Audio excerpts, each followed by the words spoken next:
अच्छा जी, हम अपने काम को कंटिन्यू कर रहे हैं।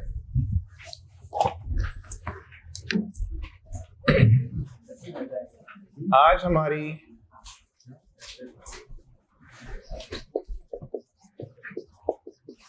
बेसिक्स की कौन सी क्लास होगी? Second class. अच्छा जी, हमारी फर्स्ट क्लास के अंदर हमने जो डिस्कशन किया था उसमें हमने बात की थी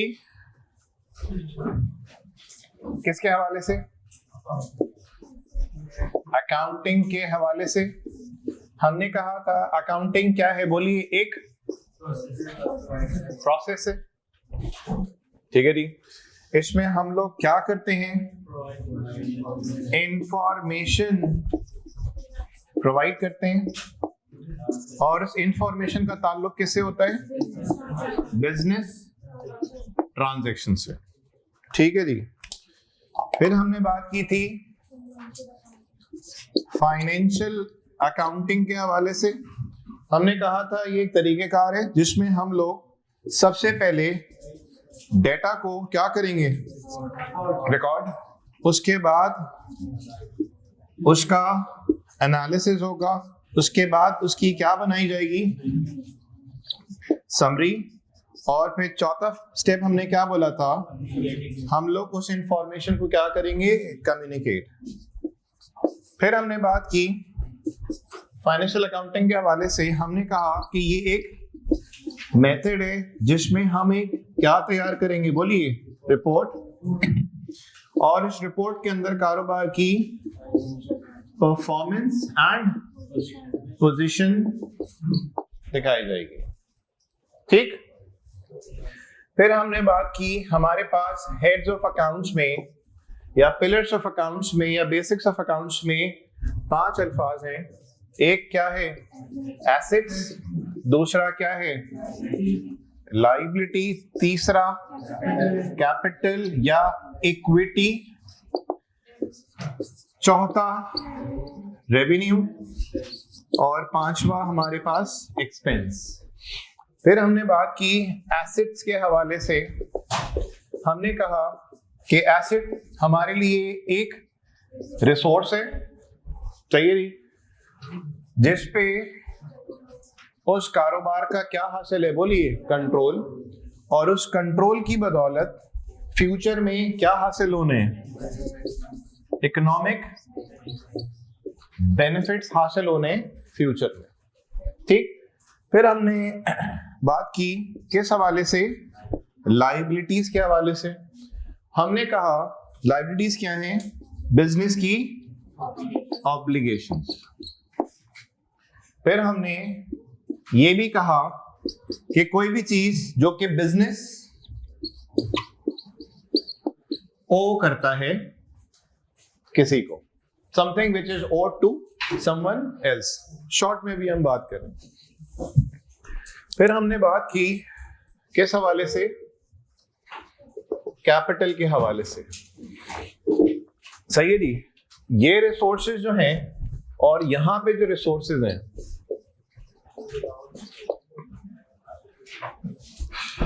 ये जो रिसोर्सेज हैं ये क्या हैं? बोलिए, जल्दी से बैठ जाइए।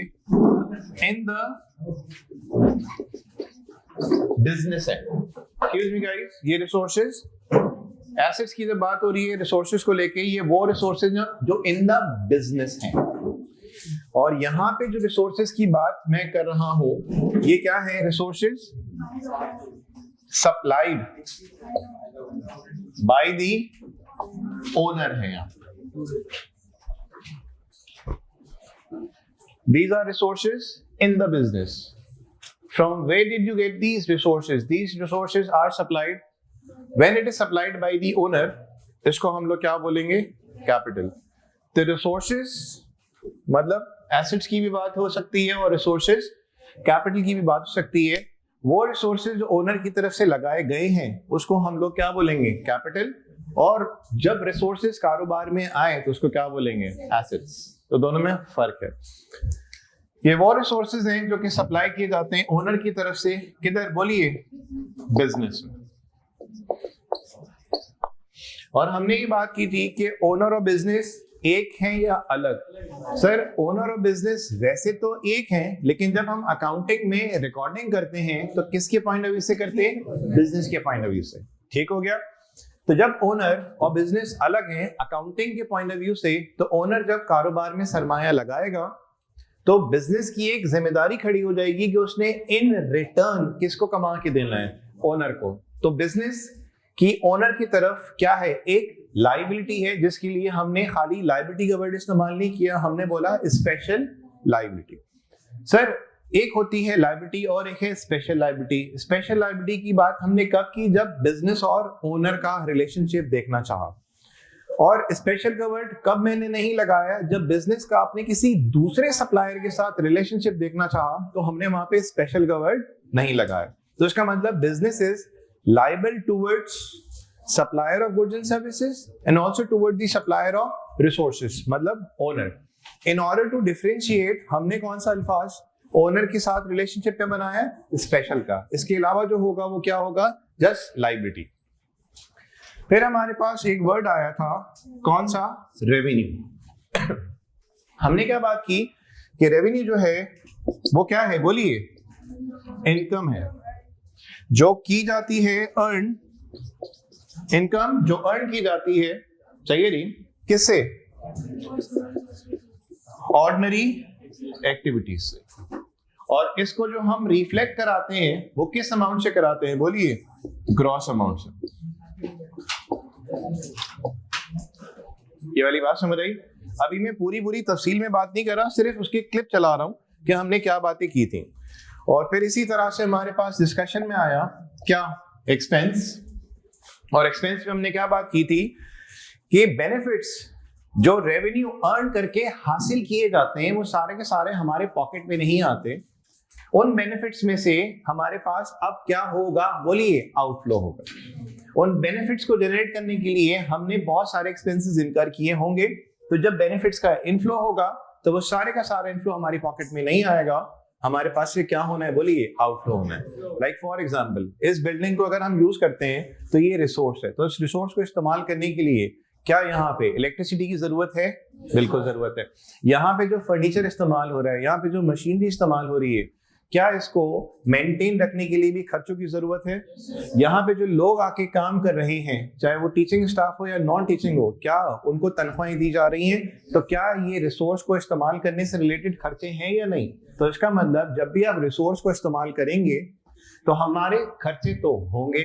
तो वो बेनिफिट जो हमने हासिल किए रेवेन्यू की सूरत में, वो सारे के सारे हमारे कारोबार की पॉकेट में नहीं आने, उसमें से हमारे पास से क्या होना है? बोलिए। आउटफ्लो भी होना है। तो हमने यहाँ पे बात क्या की थी कि क्या होगा? बोलिए। आउटफ्लो होगा। किसका? बोलिए। इकोनॉमिक बेनिफिट्स का। सही है जी? बेनिफिट्स का होगा। और फिर क्या बात बोली थी हमने? ड्यूरिंग द ईयर होगा। और ये क्यों होगा? और ये क्यों होगा? हमने इस हवाले से क्या बात की थी कि जब हम लोग रिसोर्सेज को इस्तेमाल करेंगे, सही है जी, तो हमारे पास से बेनिफिट्स का क्या होगा?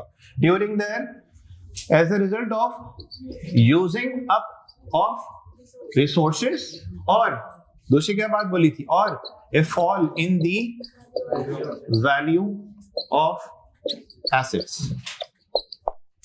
कल हमने ये सारा काम तरीके से समझने की कोशिश की थी और हर पॉइंट पे मैं रुका था। क्या वो अकाउंटिंग की बात हो, क्या वो फाइनेंशियल अकाउंटिंग की बात हो, हमारी पहली क्लास के अंदर हमने इसको क्विकली डिस्कस किया था। क्विकली से मतलब ये कि हर चीज को हमने तरीके से जाके समझने की कोशिश की थी। आज हमने उस सारे काम को क्विकली रिकैप कर लिया। तो ये चीज हमारे पास कल की क्लास का एक स्नैपशॉट है। मिटा दूं मैं? सही, आगे बढ़े।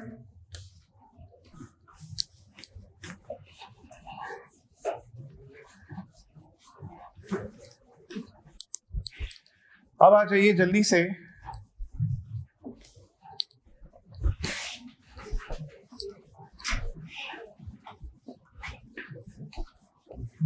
हम जा रहे हैं अकाउंट्स में। हमने बात की थी फाइनेंशियल अकाउंटिंग की, और फाइनेंशियल अकाउंटिंग में हमने डिस्कशन कर लिया। फिर जब हम हेड्स ऑफ अकाउंट्स में आए तो हमने बात की एसेट्स की। एसेट का एक बेसिक आइडिया हमने ले लिया विद फ्यू एग्जांपल्स। अब हम लोग जो डिस्कशन करने जा रहे हैं वो एसेट्स में जो सेकंड पेज आपके पास मौजूद है उसमें किस चीज की डिस्कशन करने जा रहे हैं? टाइप्स। और यहां पे हमारे पास आएगा एक करंट एसेट और दूसरा हमारे पास आएगा नॉन करंट एसेट, जिसको हम लोग फिक्स्ड एसेट भी बोलते हैं। ठीक है जी।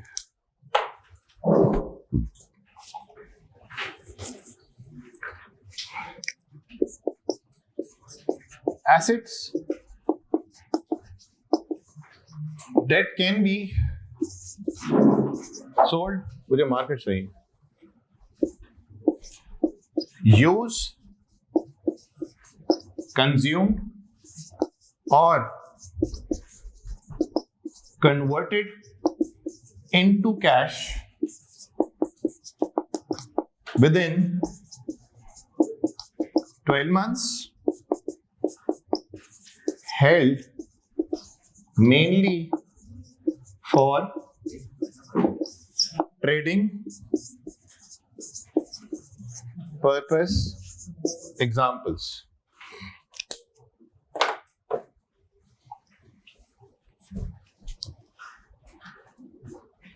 जल्दी से नोट कीजिए।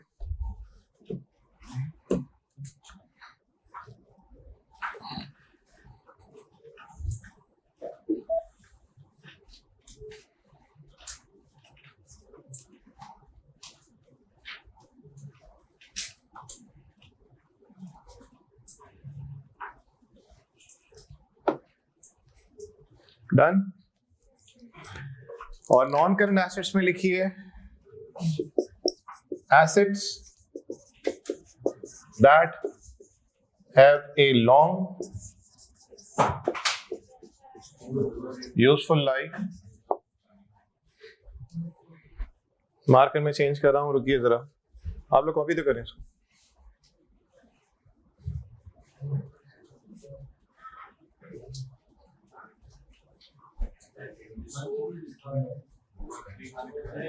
Assets that can be sold,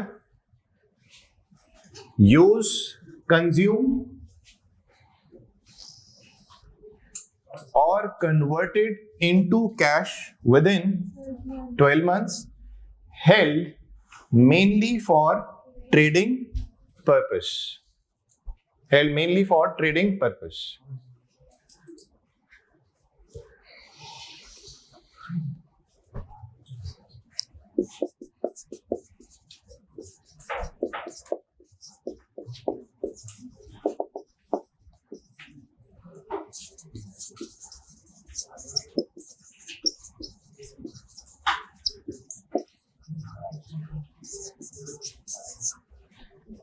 अच्छा जी, अब आइएगा जरा जल्दी से यहाँ पे। एसेट क्या है जल्दी से बताइए? रिसोर्स जिस पे इदारे का क्या हो, कंट्रोल, और उससे आगे आने वाले वक्तों में क्या हासिल हो, बेनिफिट्स। इतनी सिंपल सी बात। सर ये करंट एसेट्स क्या होते हैं, ये नॉन करंट एसेट्स क्या होते हैं? करंट एसेट्स की तारीफ में 2-3 बातें। ये वो एसेट्स हैं, एसेट मतलब वो 3 फीचर्स उसके साथ जुड़े हुए हैं, रिसोर्सेस, कंट्रोल, बेनिफिट्स। ये बात जुड़ी हुई है, चाहे वो करंट के साथ एसेट का वर्ड लिखा हो या नॉन करंट का वर्ड एसेट के साथ लिखा हुआ हो। एसेट अगर है तो वो 3 बातें तो इसके अंदर है। Asset that can be sold, ठीक, हर वो एसेट करंट एसेट है जिसको हम लोग बेच सकते हैं, जिसको हम लोग बेच सकते हैं। सुनिएगा, हर वो एसेट करंट एसेट है जिसको हम लोग बेच सकते हैं, जिसको मैं अंडरलाइन कर रहा हूं, देखिएगा, हर वो एसेट करंट एसेट है जिसको हम बेच सकते हैं 12 महीनों के अंदर अंदर। कितने महीनों के अंदर अंदर बोलिए? 12 महीनों के अंदर अंदर। अब जरा मिसाल लेते हैं। हम लोगों ने माल खरीदा। सर माल को हम माल क्यों बोलते हैं? उसको हम लोग अंग्रेजी में गुड्स भी बोल सकते हैं, गुड्स भी बोल सकते हैं, स्टॉक भी बोल सकते हैं, उसको हम लोग इन्वेंट्री भी बोल सकते हैं। क्या बोलेंगे हम लोग? गुड्स, स्टॉक या इन्वेंट्री, जिसको हम लोग उर्दू में किस नाम से पुकारेंगे? माल के नाम से। अब सुनिए, हम लोगों ने अगर माल खरीदा या माल बनाया, किस पर्पस के लिए हमने अल्फाज इस्तेमाल किया माल का? सर कोई भी चीज जो खरीदी जाए या बनाई जाए बेचने के लिए, उसको हम लोग बोलते हैं ये हमारा स्टॉक है। ये हमारी इन्वेंट्री है, ये हमारे गुड्स हैं।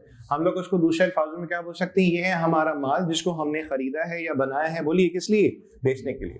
अब अगर हमने 1 लाख का माल खरीदा या बनाया और ईयर एंड पे या मंथ एंड पे या वीक एंड पे या क्वार्टर एंड पे, ईयर एंड पे, वीक एंड पे, क्वार्टर एंड पे या मंथ एंड पे हमने देखा कि हमारे पास लाख का खरीदा था माल, अभी पड़ा हुआ है 10,000 का माल, तो आप मुझे बताइए क्या ये जो माल हमने खरीदा है या बनाया है किस पर्पस के लिए खरीदा है या बनाया है, और उसको मैंने माल का अल्फाज क्यों दिया।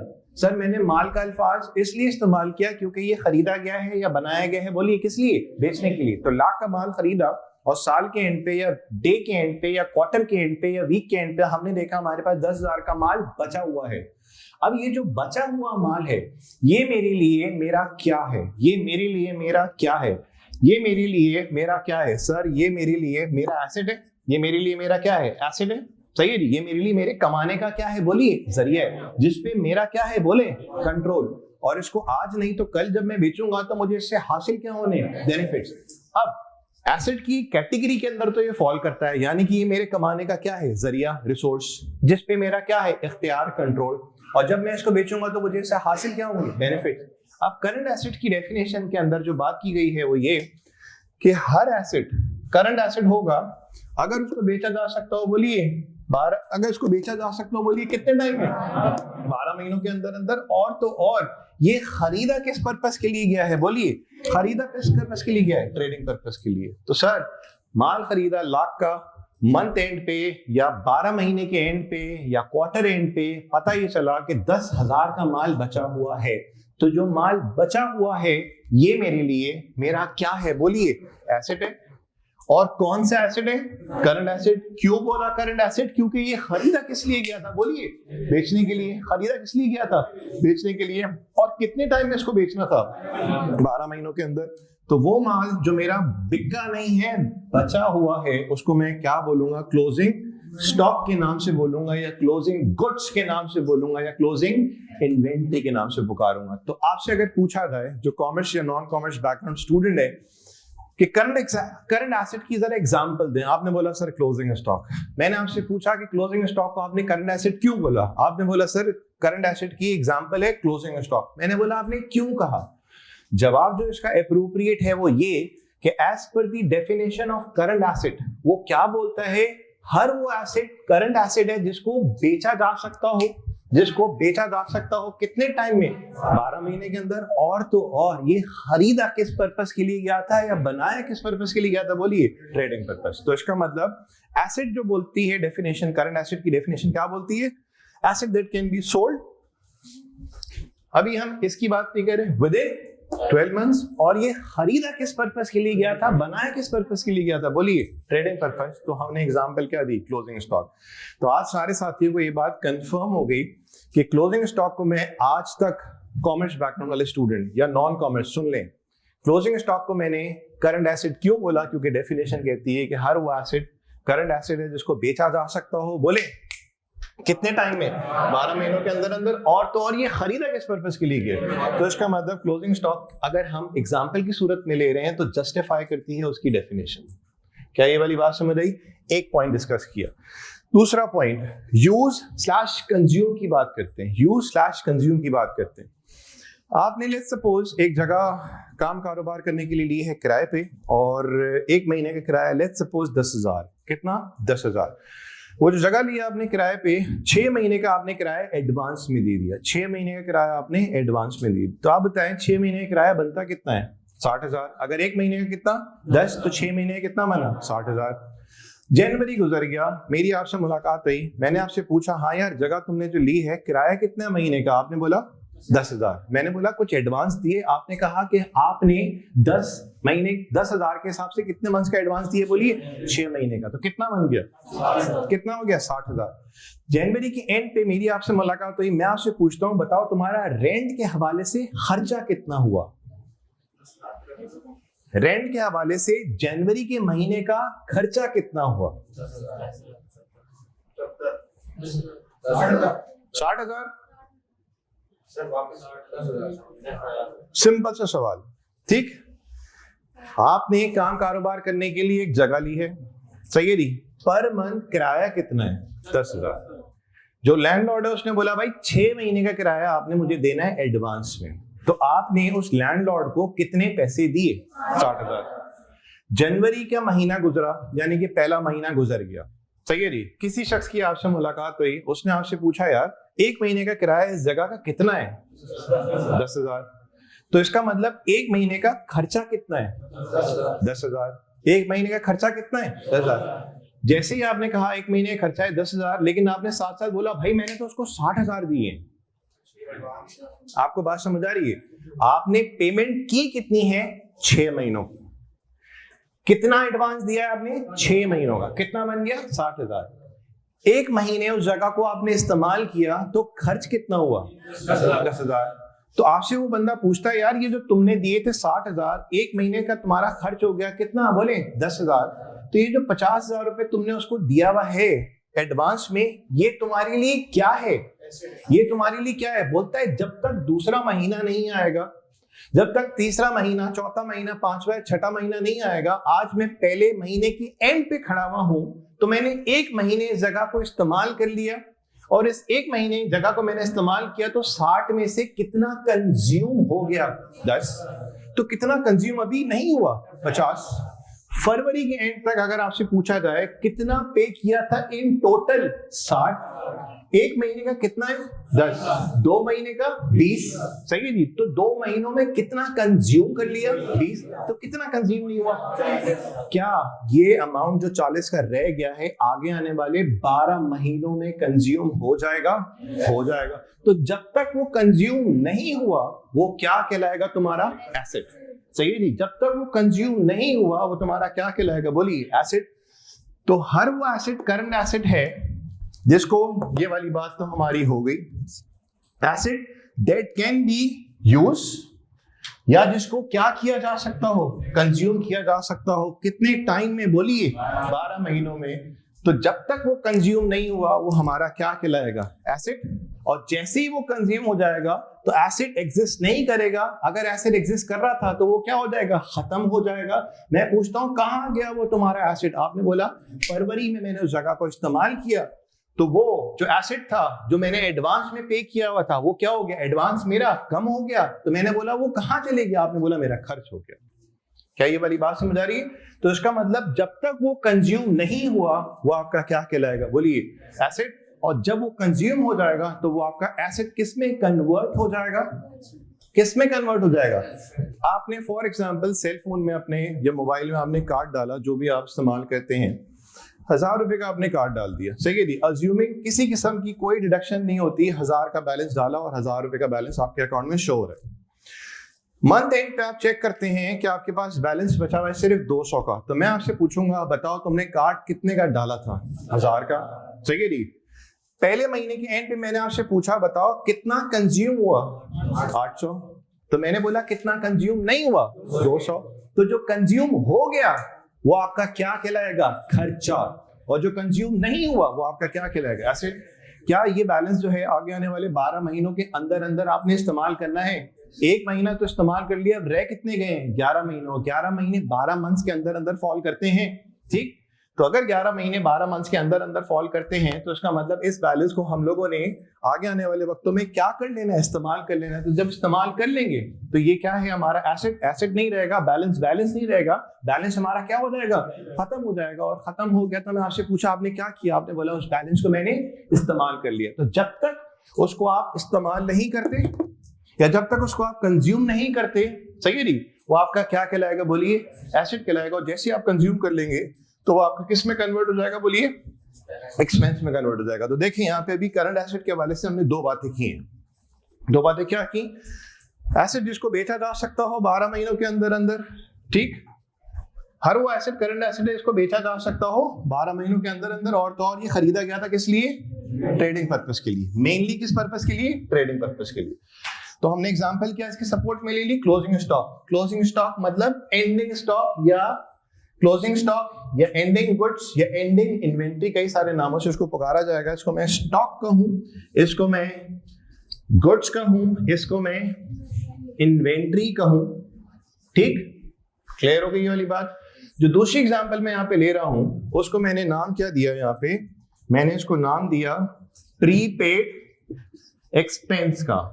सर ये प्रीपेड एक्सपेंस क्या होता है? ये वो खर्चा है जो हुआ नहीं है लेकिन इसकी हम लोगों ने एडवांस में अदायगी कर दी है। सर मिसाल के तौर पे अभी हमने बात की कि आपने एक जगह ली है किराए पे, 1 महीने का किराया कितना 10,000, 6 महीने का आपने एडवांस दिया, बोले कितना 60,000। पहले मंथ के एंड पे मैंने आपसे पूछा बताओ खर्चा कितना हुआ, आपने बोला 10, तो मैंने बोला आपने तो दिया था 60, तो 60 होना चाहिए खर्चा। आपने बोला चूंकि मैंने जनवरी में वो जगह इस्तेमाल कर ली है, सही है जी, तो 60 में से कितना कंज्यूम हो गया, बोले 10, तो कितना कंज्यूम नहीं हुआ 50, तो जो कंज्यूम नहीं हुआ ना वो आपका क्या कहलाएगा, बोलिए एसेट कहलाएगा। सर ये जो आपने लिखा प्रीपेड एक्सपेंस मतलब क्या बनता है उर्दू में, वो खर्चा जो हुआ नहीं है लेकिन उसकी हमने एडवांस में अदायगी कर दी है। मोबाइल में आप कार्ड डालते हैं, आपने क्या किया, 1000 रुपए का कार्ड स्क्रैच किया, बैलेंस टॉपअप करा लिया, जब तक कंज्यूम नहीं होगा वो क्या है आपका एसेट है, मतलब आपके अकाउंट में बैलेंस शो हो रहा होगा। जहां उसको कंज्यूम करेंगे तो वो आपका बैलेंस खत्म हो जाएगा और आपका क्या कहलाएगा, खर्चा बढ़ जाएगा। तो जब तक कंज्यूम नहीं हुआ वो आपका क्या है, बोलिए एसेट है, और उसको किस नाम से हम लोग पुकार रहे हैं यहाँ पे, प्रीपेड एक्सपेंस के नाम से। तो देखिए 2 बातें अभी तक हो गई हैं करंट एसेट की डेफिनेशन के हवाले से। वो क्या बातें हुई है, asset that can be sold, excuse me guys, within 12 months, एक बार asset that can be use consume within 12 months, rather than मैं यहाँ पे 3, 4, 5 बुलेट्स बनाऊं, मैंने कॉमा डाल के अपनी बात को समझाने की कोशिश कर रहा हूं। Asset that can be sold एक बात विद इन 12 मंथ्स, ठीक है जी, एक बात। Asset that can be use consume within 12 months, ये क्या होगी, दूसरी बात होगी। अब तीसरी बात पे मैं जा रहा हूं। देखिए कॉमर्स बैकग्राउंड वाले स्टूडेंट ये बात पहले से जानते होंगे कि हाँ यार क्लोजिंग स्टॉक को हम करंट एसेट बोलते हैं, जानते होंगे ये बात। सर वो जानते हैं कि प्रीपेड एक्सपेंस भी हमारा क्या है, करंट एसेट है। कॉमर्स वाले जानते होंगे, नॉन कॉमर्स वाले नहीं जानते होंगे। उन्होंने ये बात सुन ली कि ये मैंने यहाँ पे वर्ड कैसे लिखा, जस्टिफाई किस तरह से किया। नॉन कॉमर्स और कॉमर्स बैकग्राउंड वाले स्टूडेंट को ये समझ आ गई होगी बात कि मैंने यहाँ पे एग्जांपल जो लिखी उसको मैं किस तरह से यहाँ पे जस्टिफाई कर रहा हूँ। सिर्फ आपको लिंकिंग करनी आ रही, बाकी नया कुछ आपने सीखा नहीं यहाँ पे, कॉमर्स बैकग्राउंड। अच्छा जी, फिर हमारे पास बात आ रही है कि क्या किया जा सकता हो, बोलिए कन्वर्ट। लेट्स सपोज आपने किसी को माल बेचा उधार पे, माल को बेचते हैं कैश पे भी, माल को बेचते हैं बोले उधार पे भी। तो जिसको माल आपने बेचा उधार पे, जिसको माल आपने बेचा उधार पे, माल को माल आपने बोला क्यों, क्योंकि ये वो चीजें जो कि खरीदी जाती है बेचने के लिए, तभी मैंने अल्फाज इस्तेमाल किया उर्दू में, कौन सा, माल का, स्टॉक, गुड्स, इन्वेंटरी, ठीक है रे। किसी को आपने माल बेचा उधार पे, तो कितने टाइम को उधार देंगे? देखो अपनी दुकान भी चलानी है ना, अपनी तनख्वाही भी निकालनी है, बिजली का बिल भी निकालना है, घर भी कुछ पैसे लेके जाने हैं। तो आप मुझे बताएं, जब आप किसी को भी माल बेचेंगे, काम कारोबार अगर आप कर रहे हैं, किसी को भी माल बेचेंगे तो 2-2, 3-3, 5-5 साल के लिए बेचेंगे? सर ऐसा तो होता नहीं है। अगर ऐसा होने लगा तो हमारा खुद की दुकान बंद हो जाएगी। हम उधार देते हैं 2 दिन का, 2 हफ्ते का, 3 हफ्ते का, 4 हफ्ते का। ज्यादा से ज्यादा क्या हुआ कि भाई हम इतने लंबा उधार देते ही नहीं है, क्योंकि सर हमने भी तो किसी की अदायगी करनी होती है, हमने भी तो किसी से माल खरीदा हुआ होता है, हमने भी तो बिजलियां देनी है, बिजली का बिल देना है, हमने भी तो अपने 10 खर्चे पूरे करने हैं। जब हम उधार इतना लंबा देंगे तो वो पैसा हमें पता नहीं कब रिकवर होगा, इस तरह से तो हम खुद डूब जाएंगे। तो हम कभी भी कोई चीज अगर खरीदते हैं या बनाते हैं बेचने के लिए, और अगर उसको बेचते हैं उधार पे, तो कभी भी इतना लंबा उधार नहीं देते। तो अगर आपने किसी को माल बेचा है उधार पे, तो आपने पैसे की वसूली करनी है या पैसों की अदायगी? वसूली, क्योंकि आपने माल क्या किया है, खरीदा है, बेचा है, बेचा है। अभी मैं सिर्फ बेचने की बात कर रहा हूं। आपने जब माल खरीदा या आपने माल बेचा उधार पे, मैं सिर्फ माल बेचने के हवाले से बात कर रहा हूं। जब आप माल बेचेंगे उधार पे, तो पैसे लेने हैं या पैसे देने हैं? लेने हैं या देने हैं? लेने हैं। तो जो पैसे लेने होते हैं, इसके लिए अल्फाज मेरी जबान से रिसीवेबल का निकलना चाहिए या पेबल का निकलना चाहिए? आपने मुझे माल बेचा उधार पे, तो आपने मुझसे वसूली करनी है या मुझे अदायगी? वसूली। तो जो चीज वसूली करनी है आपने, उसके लिए हम अल्फाज कौन से यहाँ पे चूज कर रहे हैं, बोलिए रिसीवेबल्स। इसके और भी बहुत सारे नामों से इसको पुकारा जाता है, रिसीवेबल्स के नाम से, कस्टमर के नाम से, डेटर्स के नाम से। अभी हमने वो अल्फाज चूज किया जो खुद ब खुद हमारी जुबान पे आ गया। जब आप किसी को माल बेचेंगे उधार पे, तो आपने वसूली जो करनी होगी, उसके लिए अल्फाज कौन सा हम इस्तेमाल कर रहे हैं, बोलिए रिसीवेबल। सर आपने रिसीवेबल को करंट एसेट क्यों कहा? रिसीवेबल को करंट एसेट क्यों कहा? करंट एसेट की डेफिनेशन में तो सिर्फ ये थी ना बात, जिसको बेचा जा सकता हो, मैच नहीं करता रिसीवेबल उसके साथ।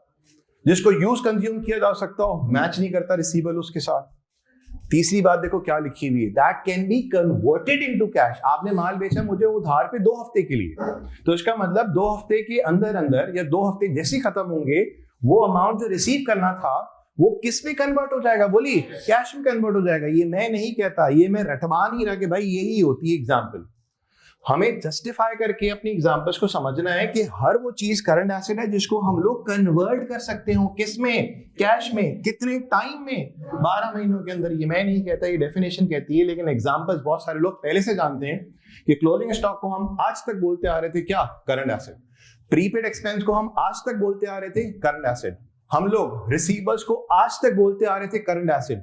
करंट एसेट अगर बोलते आ रहे थे तो रिसीवर्स को जस्टिफाई तो करें, क्या बात हुई थी आपकी उस डेफिनेशन के अंदर कि आपने उस रिसीवर को क्या बोला, करंट एसेट। तो क्या बात थी, asset that can be converted into cash with in 12 months. तो उसको हमने क्या बोला, बोलिए रिसीवर जस्टिफाई होगी। ये 3 बातें, आई होप आपको बात समझ आ रही है। अब सर एक और बात, हम लोगों ने काम कारोबार शुरू किया और उसमें हमने पैसा लगाया, सही है नहीं, कुछ पैसा हमने हाथ में रखा, बिजनेस प्रेमिसेस में रखा, और कुछ कैश जो था हमने वो कहाँ जाके रखा दिया, बैंक में। अगर मैं आपसे पूछूं कि कैश जो है वो आपका एसेट है या नहीं है, बोलिए एसेट है। सर ये मेरा रिसोर्स है, कमाने का जरिया है, और ये मेरा पैसा है, और जब मैं इसको एफिशिएंटली इस्तेमाल करूंगा तो सर मुझे इससे आगे आने वाले वक्तों में क्या हासिल होंगे, बोलिए बेनिफिट। एसेट तो है। अब पूछा ये गया कि यार ये करंट एसेट है यार ये नॉन करंट एसेट है। जवाब जो है मेजॉरिटी लोग क्या देंगे, अगर कॉमर्स बैकग्राउंड है क्या बोलेंगे, क्या है, करंट एसेट है। मैं आपसे पूछता हूं कि अगर आपने कहा करंट एसेट, तो करंट एसेट की डेफिनेशन में ऐसी कौन सी लाइन लिखी हुई है जिसको आपने पढ़ के बोला कि cash is my current asset, asset is my current, cash is my current asset. सुनिए, हर वो चीज एसेट है जिसको आप लोग करंट एसेट बोलेंगे, जिसको आप लोग हेल्ड मेनली फॉर क्या पर्पस, बोलिए ट्रेडिंग पर्पस। कैश अगर कारोबार में है तो अंडे बच्चे तो ऐसे ही देगा नहीं, उसको इस्तेमाल हमने करना होगा एफिशिएंटली, और मुसलसल की बेसिस पे क्या है, कैश को आप इस्तेमाल करते हैं। तो इसका मतलब कैश अगर कारोबार में पड़ा हुआ है तो वो किस पर्पस के लिए पड़ा होगा, ट्रेडिंग पर्पस के लिए। तभी इसको हम लोग ने आज तक क्या बोला अपना, बोलिए करंट एसेट बोला। तो कैश को हम करंट एसेट इसलिए बोलते हैं क्योंकि ये कैश हमारे पास पड़ा हुआ है या रखा हुआ है, किस पर्पस के लिए, बोलिए ट्रेडिंग पर्पस के लिए। तो देखें यहाँ पे मैंने जितनी एग्जांपल्स लिखी हैं, जितनी भी एग्जांपल्स लिखी हैं, और इसमें एडिशन वक्त के साथ साथ होते चले जाएगा, लेकिन जितनी एग्जांपल मैंने लिखी हुई हैं, कोई बात मैंने ये नहीं कहा कि बस ये कैश तो करंट एसेट है तो है, ये मत पूछे क्यों है। जो डेफिनेशन है उसको आप पढ़ते जाओ, आपके पास जवाब खुद ब खुद आते चले जाएगा। सिर्फ मैंने लिंकिंग की है डेफिनेशन की एग्जांपल्स के साथ, कोई जबरदस्त काम नहीं किया। क्लियर हो गई बात। अच्छा जी, आगे डाल दिया एटसेट्रास, इसमें कैश स्लैश बैंक कर दें या कैश इन हैंड कर दें या कैश एट बैंक कर दें, हम अभी उसमें नहीं पढ़ रहे। अब आइए जल्दी से नॉन करंट एसेट्स के बारे में। सर नॉन करंट एसेट्स क्या होते हैं, वो सारे एसेट्स जो करंट एसेट नहीं है, वो सारे एसेट्स, सबसे आसान बात, जो करंट एसेट नहीं है उसको हम लोग क्या बोलेंगे, बोलिए नॉन करंट एसेट। सर वजाहत दें, हर वो एसेट नॉन करंट एसेट है जिसको मैं 12 महीनों के अंदर अंदर, बोले हर वो एसेट मेरा नॉन करंट एसेट है, हर वो एसेट मेरा नॉन करंट एसेट है। अच्छा करंट एसेट क्या है, जिसको मैं बेच सकता हूं 12 महीनों में, जिसको मैं नहीं बेच सकता 12 महीनों में, वो क्या हुआ, नॉन करंट। यानी कि जहां पे हमने कहा बेच सकता हूं, यूज कंज्यूम कर सकता हूं, कन्वर्ट कर सकता हूं, या तो हर बात को मैं पकड़ूं और यहाँ पे ना ना ना कहूं, ठीक।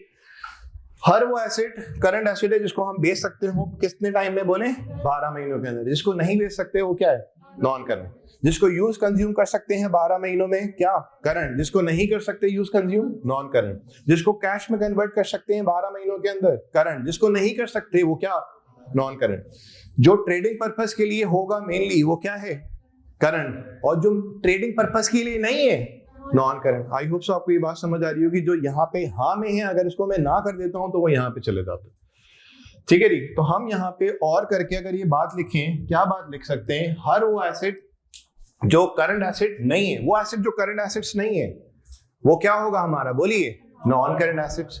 वो एसेट्स जो करंट एसेट्स नहीं है वो क्या होगा हमारा, नॉन करंट एसेट। ये तो एक आसान सी बहुत लंबी सी बात को हमने सम अप कर लिया एक लाइन के अंदर।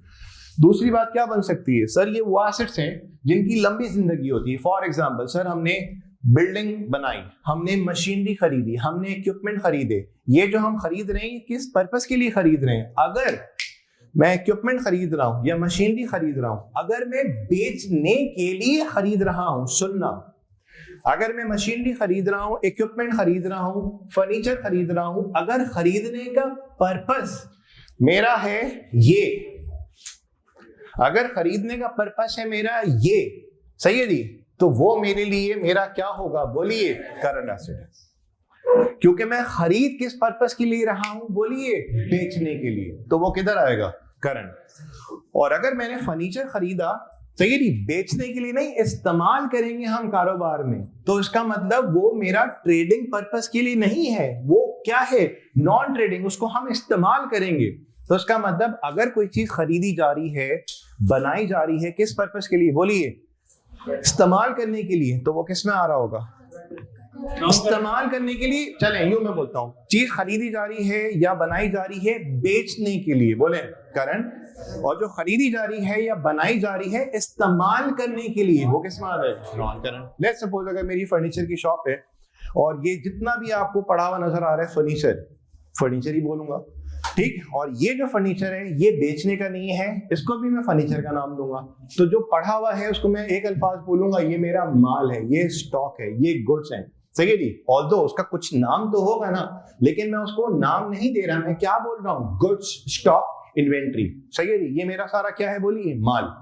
उस माल का क्या नाम है? फर्नीचर। ये भी क्या है? बोलिए, फर्नीचर। ये बेचने के लिए नहीं है, ये जो पड़ा हुआ है किस लिए? बेचने के लिए। तो जो चीज खरीदी गई है, बनाई गई है, अगर मैं खुद इस्तेमाल कर रहा हूं तो वो मेरा क्या है? बोलिए, नॉन करंट। और अगर मैं उसको बेच रहा हूं तो वो मेरे लिए क्या है? मेरा करंट एसेट। सर मेरा प्रॉपर्टी का काम है, लेकिन ये जो जगह है ना, ये मैं इस्तेमाल करता हूं अपने कारोबारी पर्पस के लिए, और बाकी जो फला जगह प्लॉट है, इधर प्लॉट है, उधर जो बिल्डिंग है, उधर जो दुकानें हैं, वो सब किस लिए हैं? बोलिए, बेचने के लिए। अगर बेचने के लिए है तो वो, और अगर इस्तेमाल किया जा रहा है तो वो किधर? Non current. सर ये वो एसेट्स हैं जो खरीदे जाते हैं बेचने के लिए नहीं, बोलिए, इस्तेमाल करने के लिए। इनकी लंबी जिंदगी होती है। अगर मैं बात करूं बिल्डिंग की, इक्विपमेंट की, मशीनरी की, फर्नीचर की, तो क्या इसकी 2 दिन की जिंदगी होती? नहीं सर, इनकी लाइफ जो होती है वो 1 साल से ज्यादा की अज्यूम की जाती है। क्या ये वाली बात समझ आई? तो हर वो चीज जिसको खरीदा जाए या बनाया जाए, किस पर्पस के लिए? बोलिए, इस्तेमाल करने के लिए, और तो और इसकी लंबी जिंदगी हो, सही है जी। Asset that have a long useful life. और जब लंबी जिंदगी होगी तो उससे बेनिफिट्स भी हमें 2, 4, 5, 6 महीनों तक हासिल नहीं होंगे, हमें जितनी उसकी जिंदगी होगी उस हिसाब से हमें उसके बेनिफिट्स हासिल होंगे। तो कहने का मतलब ये है कि करंट एसेट्स का फायदा हमें शॉर्ट टर्म में हो रहा होता है, और जो नॉन करंट एसेट्स हैं उसका बेनिफिट्स हमें शॉर्ट टाइम के अंदर तो हो ही रहा होता है, लेकिन एक लंबे अरसे के लिए भी हमें उससे बेनिफिट हासिल हो रहे होते हैं। तो यहाँ पे अपने पास लिख दें, all those assets that are not current assets, all those assets that are not current assets, यानी कि यहाँ पे जितनी बातें थी उसका जवाब नाम में अगर लेते हैं तो हमारे पास ये वाली बात बन जाती है, all those assets that are not current assets।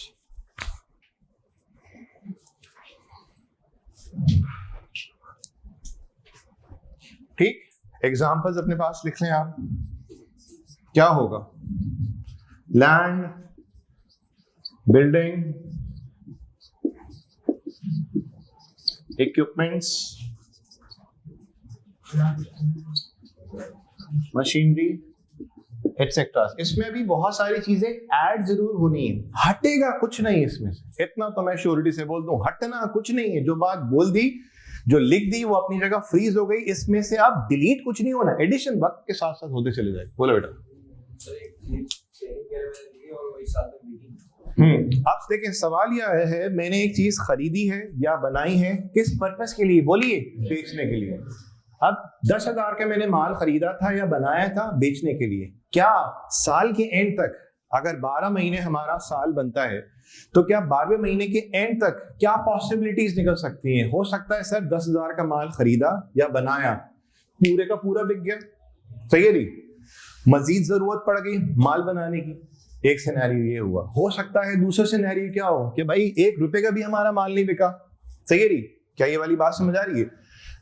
Possibly क्या होता है सर, माल जो हम लोग खरीदते हैं या जो माल हम बनाते हैं बेचने के लिए, जरूरी नहीं कि सारा का सारा माल हमारा 12 महीनों के अंदर बिक जाए। अब 12वें महीने के एंड पे मैं खड़ा हुआ और मुझे नजर ये आ रहा है कि यार 10,000 में से अभी 1,000 का माल मेरा बिका नहीं है। जिस पॉइंट पे आप खड़े हुए हैं, जिस डेट पे आप खड़े हुए हैं, वहां पे देखो क्या आगे आने वाले 12 महीनों में ये बिक जाएगा।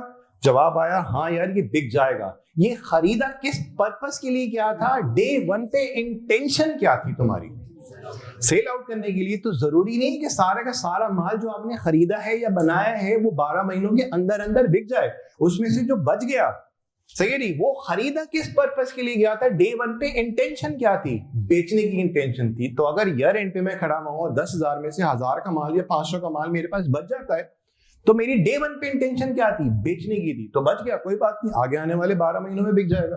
तो मैटर क्या करता है कि आपकी डे 1 पे इंटेंशन क्या थी। अब सुनिए, मैंने जो यहाँ पे चीज खरीदी या बनाई इस्तेमाल करने के लिए, तो डे 1 पे इंटेंशन क्या थी, बेचना नहीं था, क्या करना था, इस्तेमाल करना। तो इंटेंशन मैटर करती है यहाँ पे कि हमने वो चीज जो खरीदी है या बनाई है, पर्पस क्या है। पर्पस डिफाइन करेगा कि भाई वो इधर आता है या वो इधर आता है। आई होप आपको कुछ कुछ बात जरूर समझ आ गई होगी। एसेट्स पे अगेन वही वाली बातें, क्या 3 बातें।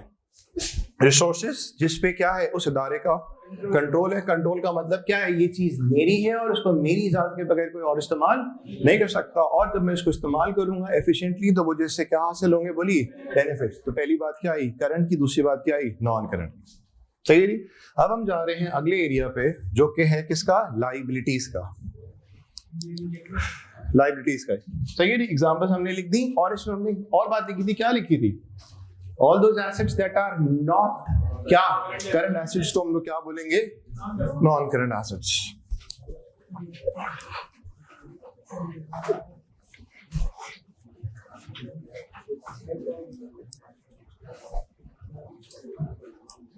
जितने भी यहाँ पे स्टूडेंट्स बैठे हुए हैं उनको इस क्लास का पर्पस बहुत अच्छे से पता है कि हम लोग यहाँ पे कोई इतनी मुश्किल बातें नहीं करेंगे। बेसिक्स की क्लासेस हैं, तो इसमें मैं अज्यूम नहीं कर रहा कि आपको चीजें आती हैं, अदरवाइज फिर बेसिक क्लास लेने का कोई फायदा नहीं है। तो जो कॉमर्स वाले हैं, नॉन कॉमर्स वाले हैं, कॉमर्स वालों का स्पेशली क्विक रिवीजन हो रहा होगा और कुछ चीजें मेरे ख्याल से उनको बारीकी से समझ आ रही होंगी कि यार हमने आज तक फला चीज को करंट एसेट बोला तो क्यों बोला, किस लिए बोला। इंशाल्लाह वक्त के साथ साथ छोटी छोटी चीजें मजीद इंप्रूव हो जाएंगी।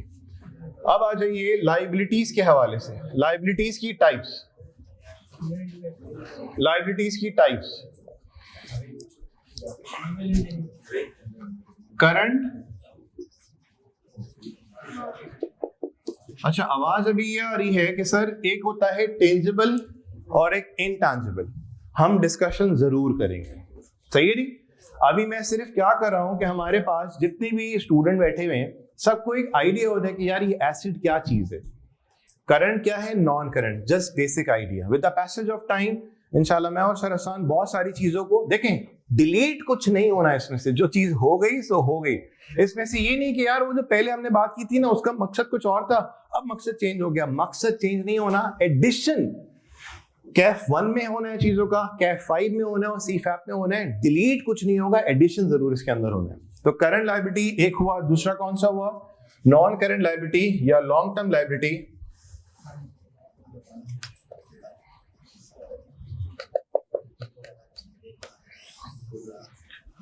ठीक है जी। अच्छा जी, लिखिएगा अपने पास, liabilities that are expected to be settled within 12 months, held mainly for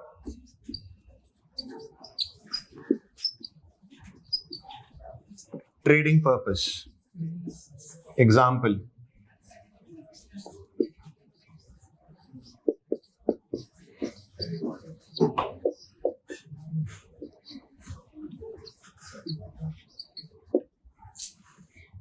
short-term loans,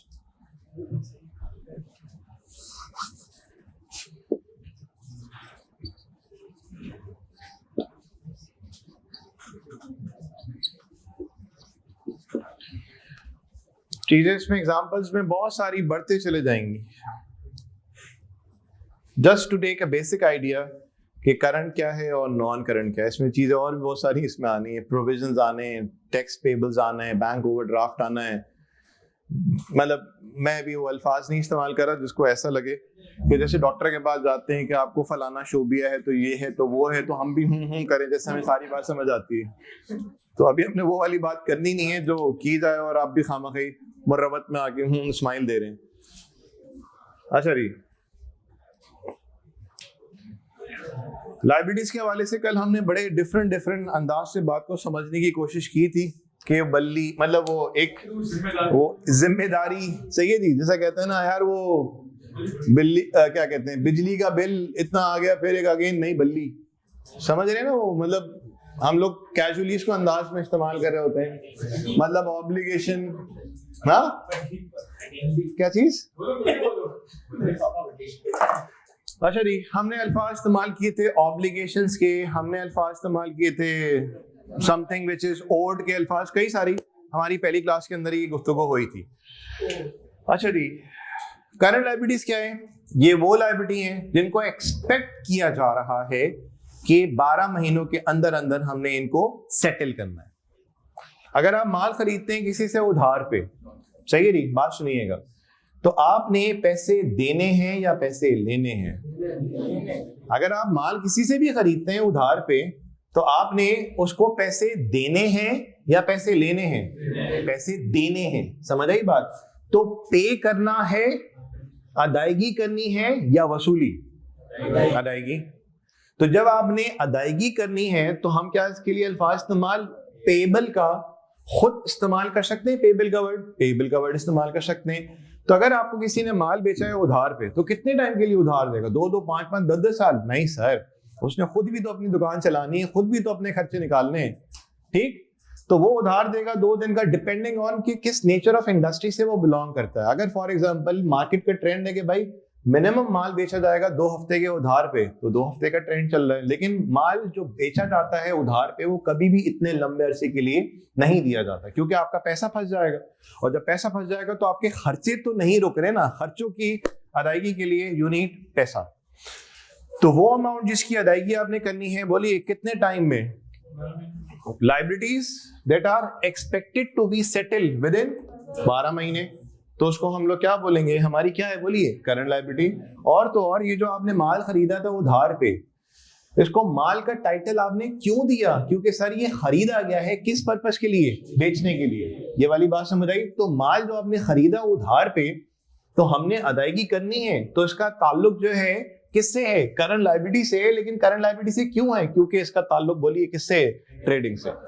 तो हमने यहाँ पे अल्फाज एक सिंपल तरीन जो खुद ब खुद हमारी जुबान से निकला, वो क्या निकला? पेबल। तो जो पे करना है दैट इज आवर लायबिलिटी, जो रिसीव करना है वो हमारा क्या होगा? जो वसूली करनी है तो उसका मतलब हमारा एसेट है, और जिसकी अदायगी करनी है वो हमारी क्या है? लायबिलिटी, मतलब पेबल्स। इसी तरह से अगर आपने एक आप कारोबार करने के लिए कोई शॉर्ट टर्म लोन लिया है, शॉर्ट टर्म का यहाँ पे मकसद टाइम ड्यूरेशन क्या है? 12 महीनों के अंदर अंदर उसकी अदायगी अगर आपने करनी है तो वो किस में आएगा? आपका करंट में आएगा। और जिस लोन की अदायगी 12 महीनों के बाद जाके करनी होगी वो करंट में नहीं आएगा, वो किस में आएगा?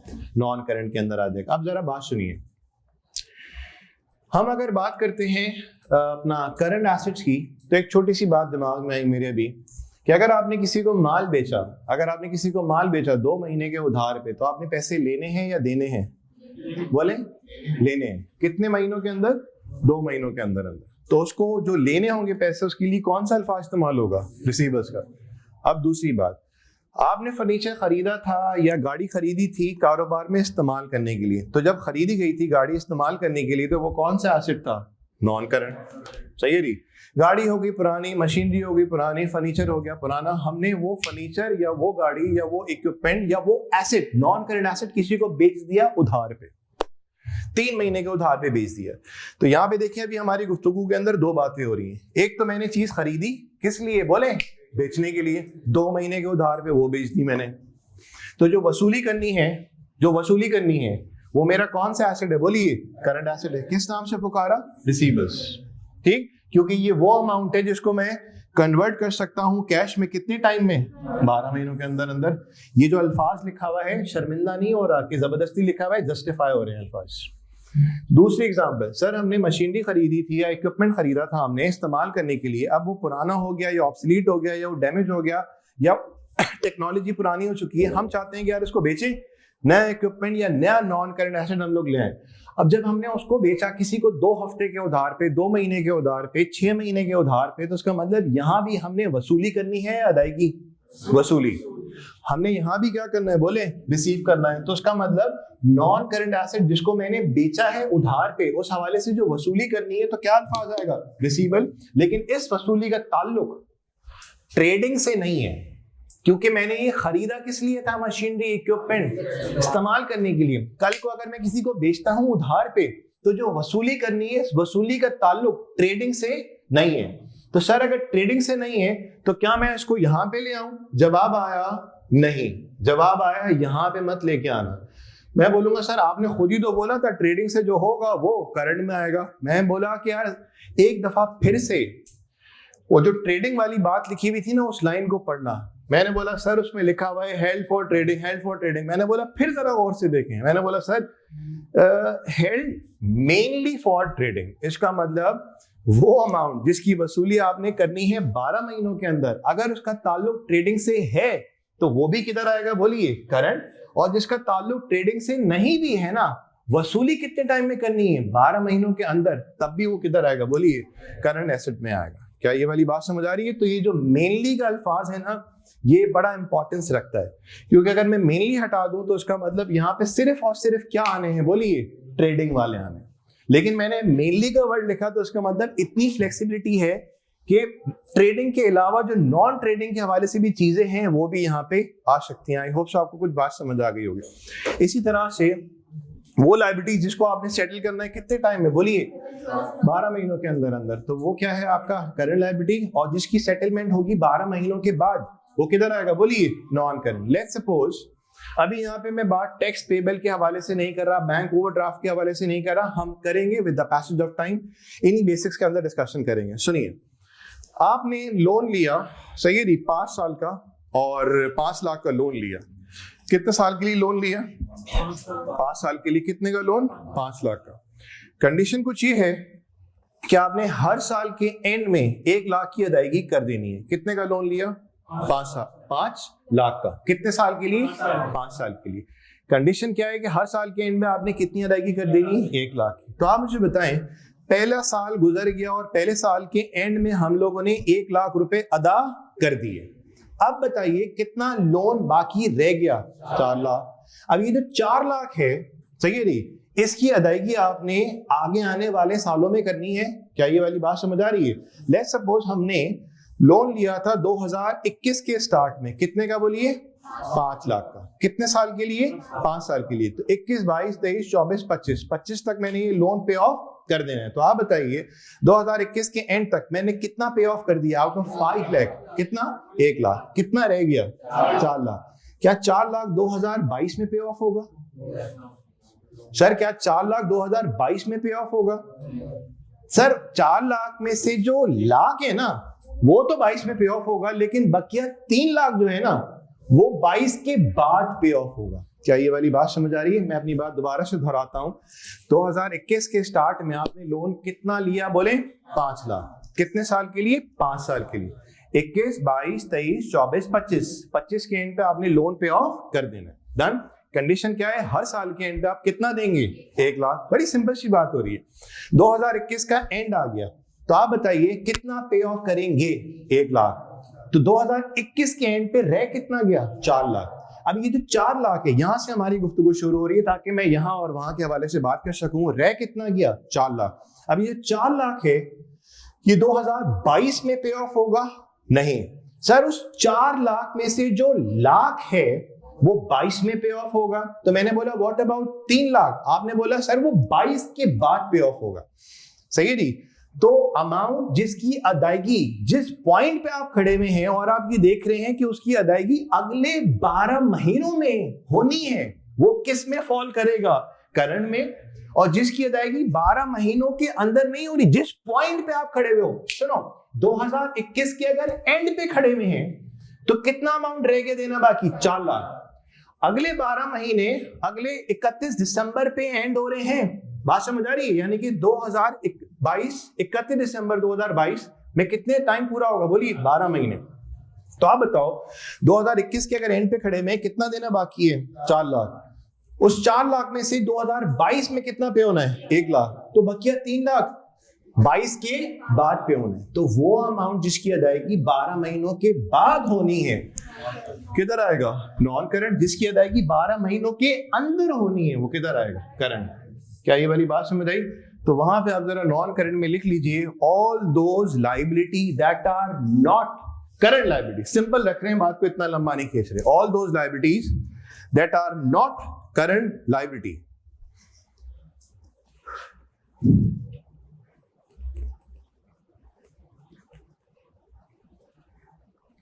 वो सारी लायबिलिटीज जो करंट लायबिलिटी नहीं है वो क्या होगा बेटा? Non current liability. एग्जाम्पल जरा अपने पास एक सिंपल सी नोट कर दीजिए। क्या है? Long term loans etcetera. फिलहाल ज्यादा इस पे कुछ नहीं लिख रहा मैं। अच्छा, ये छोटी सी बात हो गई हमारी लॉन्ग टर्म लायबिलिटीज के हवाले से। आप क्विकली आप लोग आ जाइए, एक्सपेंसेस को लेके बात करते हैं। और आज हमारा सेशन जो है वो 5:45 बजे तक होगा, ज्यादा लंबा नहीं खींचते हम लोग। सही है? सही है। अब आ जाइए, बात कर लेते हैं एक्सपेंसेस को लेके। कल एक्सपेंसेस के हवाले से बात हुई थी, ठीक है जी। और अभी हम लोग यहाँ पे डिस्कस कर लेते हैं उसकी टाइप्स।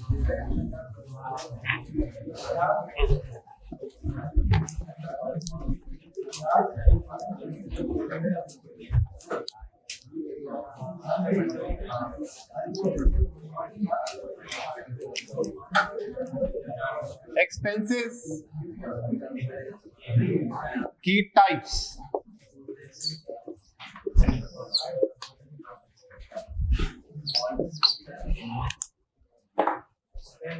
रिजवान, जो आपका सवाल है बेटा, मैं थोड़ी देर में उसका जवाब दूंगा। अगर अभी ना दे सका तो फिर बाद में दे दूंगा, आप मुझे मैसेज कर दीजिएगा। अच्छा जी, revenue expense,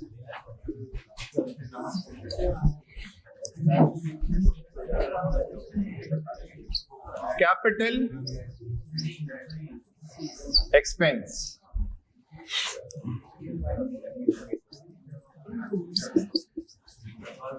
incurred in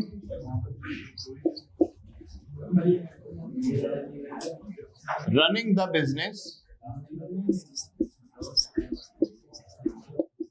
on a day-to-day basis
अच्छा जी, ये जो मैंने लिखा है एक्सपेंस दैट विल, थोड़े सा स्पेस छोड़ दीजिएगा, मैं वर्बली आपको बात बताऊंगा।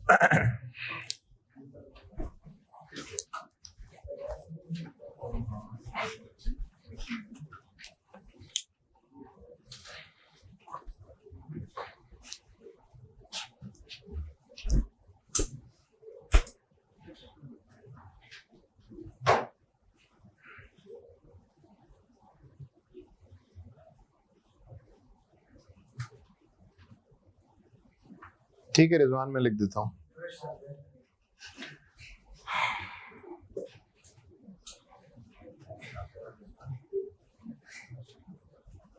सही, कॉपी कर लिया उसको।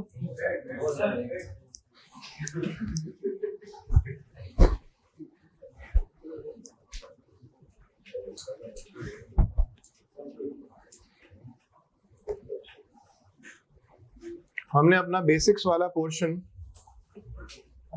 बेसिक के हवाले से कोई डंडी तो मैंने मारनी नहीं है कि अगर कोई कहे कि यार 1 से 2 क्लासेस मिले के बेसिक्स निपटा दो, तो मैं ऐसे करूंगा नहीं। और 1 से 2 क्लास में एटलीस्ट इस क्वालिफिकेशन के हवाले से बेसिक्स तो हो नहीं सकते। अगर कोई करा रहा है तो 100 तोपों की सलामी। आप सुनिए, 1 से 2 क्लासेस में बेसिक्स नहीं हो सकती भैया, ठीक, पॉसिबल नहीं है। तो बेसिक मैं इंशाल्लाह जो कवर अप कराऊंगा उसमें आपको कोई शिकवे शिकायतें गम परेशानी नहीं रहेगी, शर्त ये है कि आपकी आदत भी हो अप्रिशिएट करने की। अच्छा, दूसरी बात ये कि कैफ 1 में इंशाल्लाह मेरी जो एंट्री होगी, या कैफ 1 आपका जब आपको बहुत ज्यादा इंटरेस्टिंग लगना शुरू होगा, कैफ 2 भी और कैफ 3 भी, तो बेसिकली वो वाले कोर्स में जैसे मेरे टीचर से बात हो रही थी, सर अपना तला से, सर काशिफ जिया से और सर मुनीर से और बाकी जो दूसरे इदारों के अंदर दोस्त हैं, उनमें उनकी सबकी कोशिश ये हो रही होती है कि यार जल्द से जल्द एटलीस्ट अकाउंटिंग की बेसिक करा दो। क्योंकि अगर कोई टेक्स्ट का टीचर आके क्लास डिलीवर कर रहा है, पढ़ा रहा है, तो उसके अल्फाज जो है ना वो आ नहीं पा रहे होते जो उसको बड़े आराम से लेने होते। वो डिपेंड किसके ऊपर कर रहा है? अकाउंटिंग की बेसिक्स के ऊपर। जो कॉस्टिंग वाला बंदा है वो भी किसके ऊपर बेस कर रहा है? अकाउंटिंग की बेसिक्स के ऊपर। तो जब वो लोग डिपेंड कर रहे हैं इस वाले एरिया पे, और कैफ 1 का जो एक ऑफिशियली जो कोर्स है वो भी किसके ऊपर बेस कर रहा है? इस अकाउंटिंग की बेसिक्स के ऊपर। तो जब तक ये बेसिक्स नहीं है तो समझे कैफ 1 उस वक्त तक पूरा स्टार्ट नहीं होगा। कॉस्टिंग में मसाइल आएंगे और आपके टैक्सेशन में भी मसाइल आएंगे। तो हमने इस एरिया को जल्द से जल्द कवर अप इसलिए करना है। तो बाकी कोर्सेज की क्लास शायद इतना फ्रीक्वेंटली ना लगे, यहाँ पे जितना जल्दी क्लासेस हो जाएंगे, समझे टैक्स के लिए एक कंफर्ट लेवल मिल जाएगा टीचर को, कॉस्टिंग के लिए कंफर्ट लेवल मिलेगा, और यहाँ भी हमें पढ़ाने में जो है वो भी कंफर्ट मिल जाएगा इंशाल्लाह। अब देखिए, एक्सपेंस हमारे पास होते हैं 2 तरह के। एक्सपेंस होते हैं हमारे पास 2 तरह के। वो खर्चे जो कि रोजमर्रा के बेसिस पे किए जा रहे होते हैं, कारोबार को रवा दवा रखने के लिए, उनको हम नाम क्या देते हैं? Revenue expense. Like for example, क्या इलेक्ट्रिसिटी रोजाना की बुनियाद पे इस्तेमाल होती है? बिल्कुल। ऑल्दो बिल की अदायगी हम करते हैं मंथ एंड पे, क्वार्टर एंड पे वगैरह वगैरह, नॉर्मली मंथ एंड पे, तो लेकिन बिजली इस्तेमाल रोजमर्रा की बेसिस पे हो रही है, ठीक। इसी तरह जब आप रिसोर्सेज को इस्तेमाल करते हैं तो ऑयलिंग, फ्यूलिंग, रिपेयर, मेंटेनेंस, जो यूटिलिटीज हैं, ये वो खर्चे हैं जो कि रोजमर्रा की बेसिस पे हो रहे होते हैं। क्या ऐसा है कि नहीं है? जो लोग वेजेस पे काम कर रहे हैं, वो लोग जो सैलरीज पे काम कर रहे हैं, ऑल्दो सैलरीज मंथ एंड पे दी जाएगी, वेजेस जो है वो हो सकता है डेली बेसिस पे या वीकली बेसिस पे दी जाए, लेकिन वो है तो रोज का खर्चा ना यार। क्या ये वाली बात समझ आ रही है? हम एडवर्टाइजमेंट करते हैं, हम मार्केटिंग करते हैं, हम लोग किसी को फ्री सैंपल के तौर पे चीजें दे रहे होते हैं। क्या ये कारोबार को रवा दवा रखने के लिए रोजमर्रा के खर्चे हैं या नहीं? बिल्कुल हैं। तो वो खर्चे जो कि कारोबार को रवा दवा रखने के लिए रोजमर्रा की बेसिस पे होते हैं, उन खर्चों को हम लोग नाम क्या देते हैं? बोलिए, रेवेन्यू एक्सपेंस। क्या नाम देंगे? Revenue expense. और दूसरे खर्चे जिनको हमने नाम यहाँ पे दिया क्या? कैपिटल एक्सपेंस का। तो कैपिटल एक्सपेंस क्या है?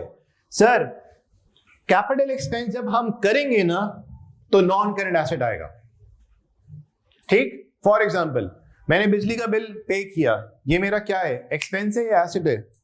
एक्सपेंस। मैंने बिजली का बिल पे किया, ये क्या है? एक्सपेंस, ठीक। अच्छा जी, सर मैंने एक मशीनरी खरीदी, ये मेरा एक्सपेंस है या नहीं? जो मैं लफ्जों में बोलूंगा, ये मेरा खर्चा हुआ या नहीं हुआ? लेकिन इस खर्चे की बदौलत मेरे पास क्या चीज में इजाफा हुआ? बोलिए, क्या चीज में इजाफा हुआ? बोले, नॉन करंट एसेट में इजाफा हुआ। मैं 2 बात बोलता हूं। मैंने बिजली का बिल अदा किया, ये मेरा क्या कहलाएगा? खर्चा। कौन सा खर्चा? Revenue expense. सर मैंने मशीनरी खरीदी, उर्दू में बोलूंगा ये मेरा खर्चा हुआ नहीं हुआ? हुआ। लेकिन इस खर्चे की वजह से किस चीज में इजाफा हुआ? बोलिए, नॉन करंट एसेट। तो इसका मतलब नॉन करंट एसेट को एक्वायर करने के लिए या बनाने के लिए जो खर्चा होता है उसको क्या बोलते हैं? Capital expense. और कैपिटल एक्सपेंस जब होगा तो किस चीज में इजाफा होगा? नॉन करंट एसेट में। रेवेन्यू एक्सपेंस भी एक्सपेंस है, कैपिटल एक्सपेंस भी एक्सपेंस है। रेवेन्यू एक्सपेंस वो खर्चा है जो कि रोजमर्रा की बेसिस पे कारोबार को चलाने के लिए किया जाता है। ये वाली बात समझ आई? क्या मशीनरी रोजाना की बेसिस पे खरीदी जाती है? बोलिए नहीं। क्या रोजाना की बेसिस पे जमीन, मशीनरी, इक्विपमेंट, लैंड, बिल्डिंग खरीदा जाता है? नहीं सर। ये वो खर्चे हैं जिसमें ठीक ठाक पैसा लगता है उनको खरीदने में या उनको बनाने में। तो जब पैसा लगा खरीदने में या बनाने में तो खर्चा हुआ या नहीं? खर्चा हुआ। लेकिन उस खर्चे की वजह से किस चीज में इजाफा हुआ? बोले किस चीज में इजाफा हुआ? नॉन करंट एसेट में। लेट्स सपोज अगर हम लोग एक घर बना रहे हैं तो हम बोल रहे हैं बड़ा खर्च हो रहा है, खर्च हो रहा है, खर्च हो रहा है। तो वो जो खर्च हो रहा है तो हम क्या बोल रहे हैं? प्रॉपर्टी भी तो बन रही है ना यार। तो प्रॉपर्टी बेसिकली क्या होता है? एक एसेट है। तो हमारे पास खर्चे कितने तरह के हैं? बोले एक वो खर्चा जो कारोबार को चलाने के लिए रोजमर्रा की बेसिस पे हो रहा है, वो कौन सा कहलाएगा? Revenue expense. ठीक है जी। रोजमर्रा की बेसिस पे जो खर्चे हो रहे होते हैं सर, वो क्या हुआ? सर जितने भी हमारा बिजली का बिल है, गैस का बिल है, पानी का बिल है, जो रोजमर्रा की बेसिस पे हम लोग रिपेयर्स करवा रहे हैं, मेंटेनेंस करवा रहे हैं, एडवर्टाइजमेंट हो रही है सर, हमने लोन लिया हुआ है, उसके ऊपर हमारा सूद जो चढ़ा हुआ है, इंटरेस्ट डेली बेसिस पे क्या हो रहा है? अकाउंट फॉर हो रहा है। तो आप मुझे बताएं, ये वो खर्चे हैं जो कि कारोबार को रवा दवा रखने के लिए हर कारोबार में होते हैं, जिनका नाम क्या है? बोलिए रेवेन्यू एक्सपेंस। और दूसरी तरफ जो खर्चा है उसको हम बोलते तो खर्चा है, लेकिन जब वो होगा तो किस चीज में इजाफा होगा? बोलिए नॉन करंट एसेट में। तो उसका मतलब नॉन करंट एसेट को एक्वायर करने के लिए जो खर्चा होता है वो कौन सा होता है? Capital expense. क्या ये वाली बात समझ आई? अब देखें यहाँ पे कुछ जो बातें लिखी हुई है वो क्या है?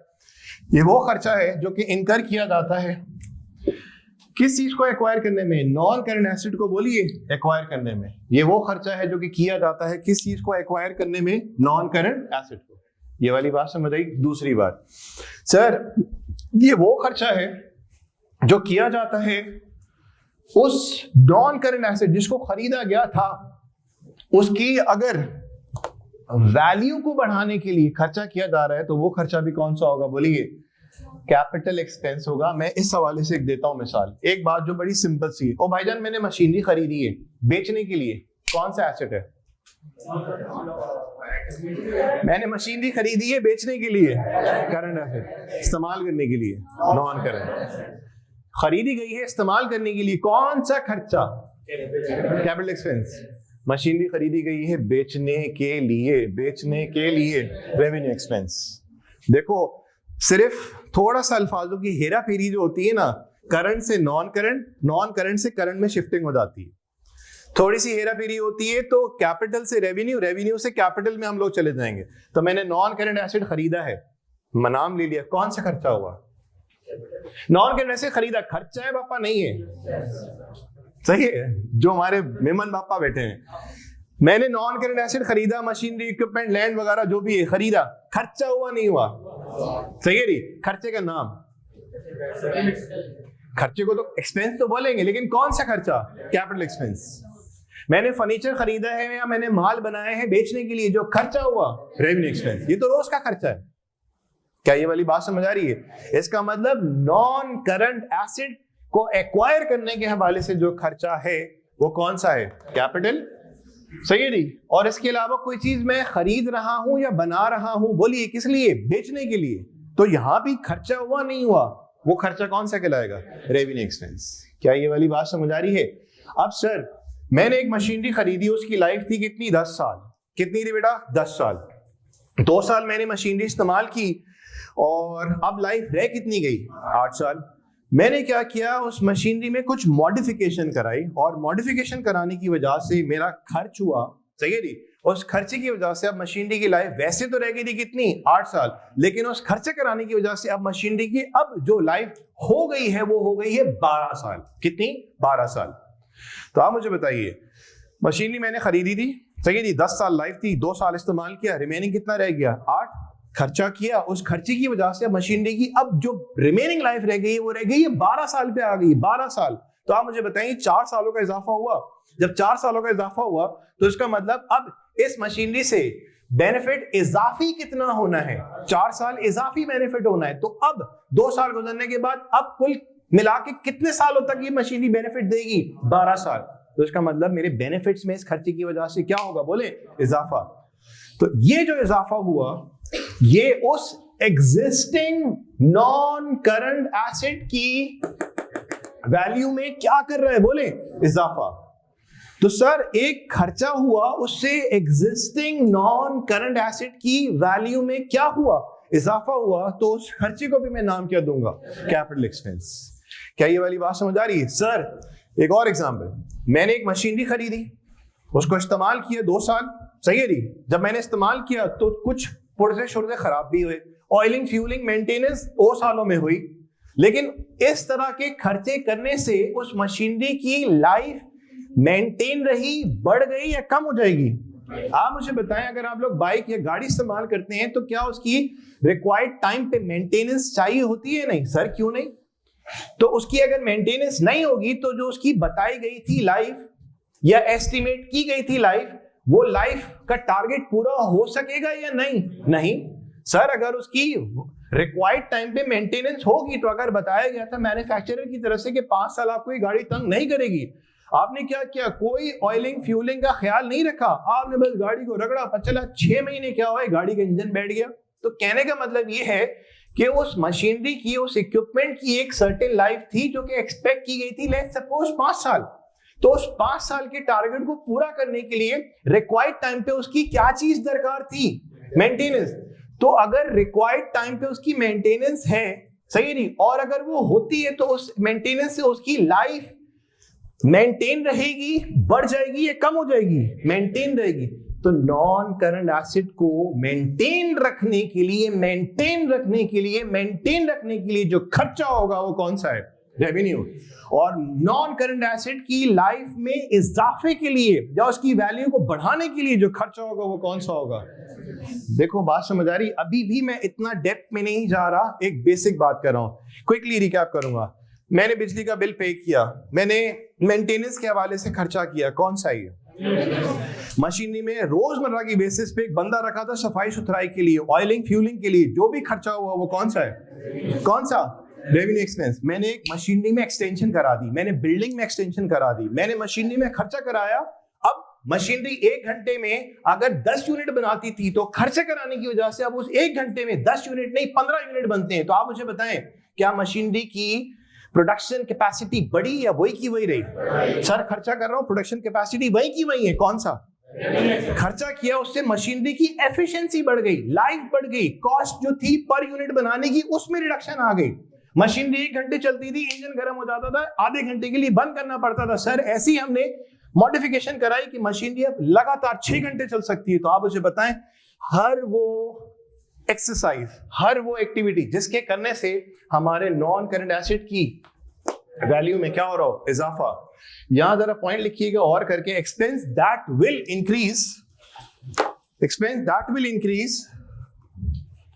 revenue earning capacity of a business. Expense that will increase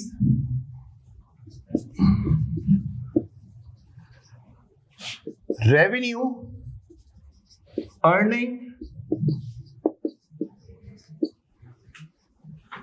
capacity. खर्चा हुआ, ये मैंने समझे 3 बात में ना इसको और इसको समझा रहा हूं। खर्चा हुआ, उस खर्चे से रेवेन्यू अर्निंग कैपेसिटी मेंटेन रही, revenue expense, revenue earning capacity में इजाफा हुआ। सर मशीनरी 2 साल इस्तेमाल होने के बाद अब चल सकती थी 8 साल, खर्चा हुआ, अब इसकी लाइफ होगी सर 12 साल। इसका मतलब 4 साल में हमें रेवेन्यूज में इजाफा होगा, रेवेन्यू अर्निंग कैपेसिटी बढ़ गई। सर दूसरी एग्जांपल, मशीनरी 1 घंटे में 10 यूनिट बनाती थी, हमने खर्चा किया, अब भी 10 यूनिट बना रही है, कौन सा खर्चा? 10। खर्चा किया, अब 1 घंटे में 10 नहीं 12 यूनिट बन रहे हैं, कैपिटल एक्सपेंस। क्या ये वाली बात समझ रही? सर 1 यूनिट को बनाने में 10 रुपए की कॉस्ट लगती थी, अब भी 10 रुपए की लग रही है खर्चा होने के बाद, रेवेन्यू। सर 1 यूनिट अब 10 रुपए का नहीं 8 रुपए का बन रहा है, तो कौन सा? क्या ये वाली बात समझ रही? अभी थोड़ी सी बात किए जस्ट टू क्लैरिफाई कि बाबा ये क्या है और ये क्या है। ये करोगे तो हु हा ही करके कौन आएगा? Non current assets. ये करोगे तो नॉन करंट एसेट की वैल्यू में क्या होना है? इजाफा होना है। एक लाइन में अगर बोला जाए, खर्चा हुआ और उस खर्चे से रेवेन्यू अर्निंग कैपेसिटी बढ़ गई, कैपिटल मेंटेन रही, यानी कि अगर हम लोग अपनी बात को सम अप करना चाहें 3 अल्फाज में, रेवेन्यू अर्निंग कैपेसिटी बाबा बढ़ रही है, ठीक, बाबा अगर बढ़ रही है तो वो कौन सा होगा, कैपिटल, और अगर मेंटेन रह रही है। अच्छा, इस हवाले से मजीद डिस्कशन भी होगा जब हम आगे 16 में जाएंगे, क्योंकि कभी कभार ऐसा होगा कि हम लोग खर्चा तो कर रहे हैं, सही है जी, लेकिन रेवेन्यू अर्निंग कैपेसिटी बढ़ नहीं रही, लेकिन वो खर्चा ही इतनी बड़ी नौयत का है कि हमें उस वक्त उसको अपना रेवेन्यू एक्सपेंस नहीं कंसिडर करना पड़ेगा, उस वक्त हमने उसको अपना कैपिटल एक्सपेंस कंसिडर करना पड़ेगा। ये हम लोग चीज देखेंगे।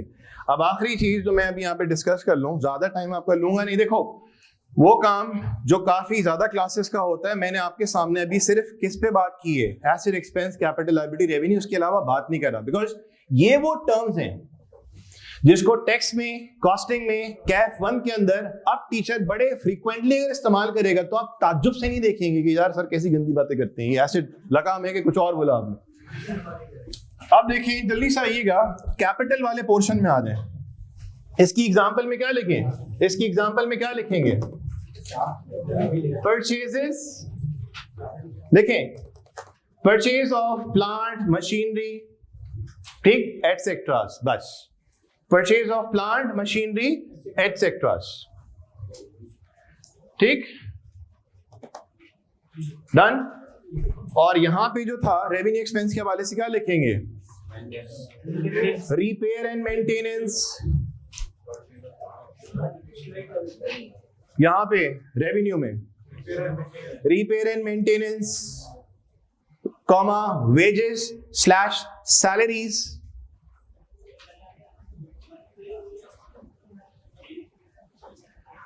ठीक है जी, एटसेट्रा। ज्यादा इसमें एग्जांपल नहीं ले रहे, अभी हमारे पास जो बेसिक की क्लासेस रह गई हैं उसमें वो एरिया जो एग्जांपल के हवाले से हमने 1 से 2 बात की थी, अभी वो भरमान लग जाएगा उसको, डन। अब आइए जल्दी से कैपिटल वाले पोर्शन में, कैपिटल वाले पोर्शन पे आइएगा।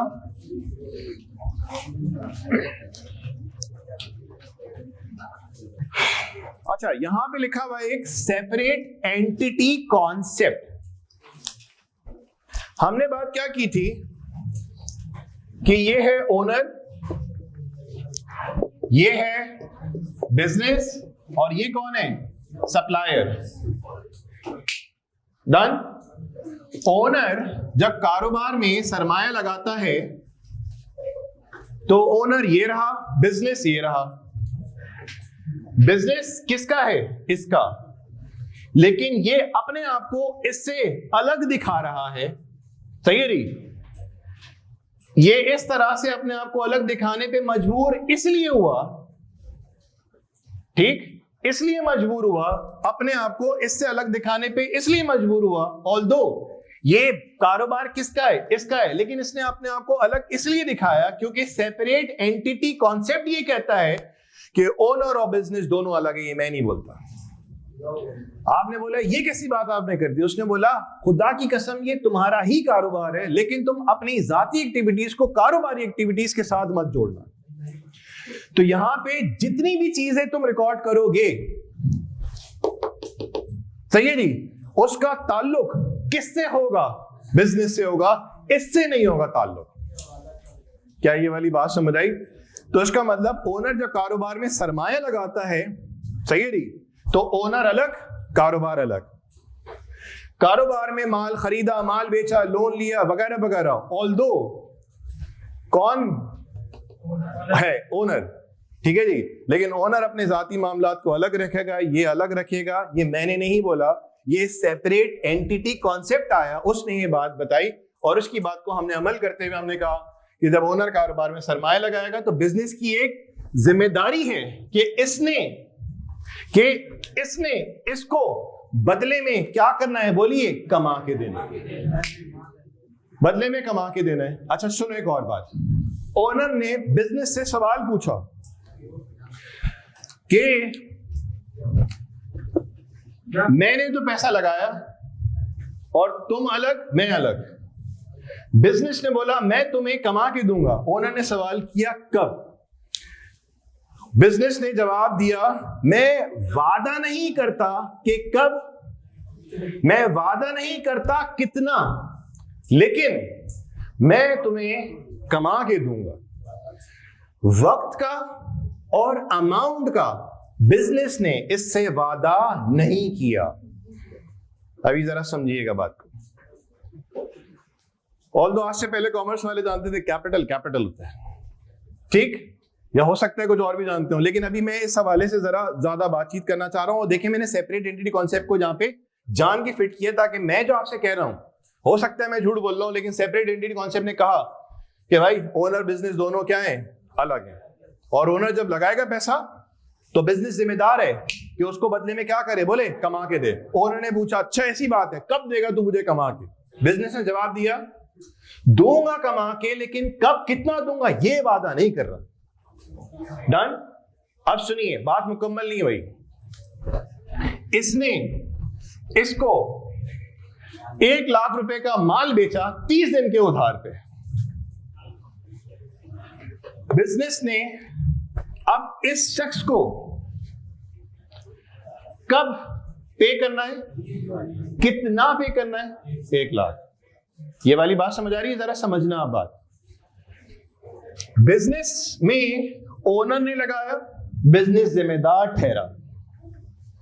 बिजनेस में इसने माल सप्लाई किया, बिजनेस जिम्मेदार ठहरा।